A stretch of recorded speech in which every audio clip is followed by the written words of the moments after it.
เคยอยู่อาศัยจากก่อนนี้แก้วนี้ไปอยู่ก่อนไหมเจ้าเขียดเจ้าสร้างผู้ใดหนีไปอยู่ใส่น้อเจ้าแก้วเอ๋ยเจ้าเป็นยังลืมหังไปบ่สั่งลืมหังเมื่อคำก่อนเก่า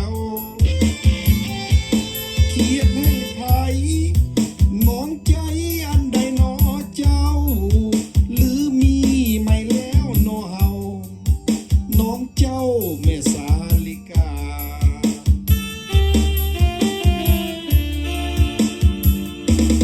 อยากไปแล้วน้อแม่แก้วลืมก่อนลืมทุกบ่อนลืมคอนคนเคยเลี้ยงมาลืมข้าวน้ำองค์ทองเคยอยู่นั่นนาไปแล้วบ่หวนเต่ามาแม่สาลิ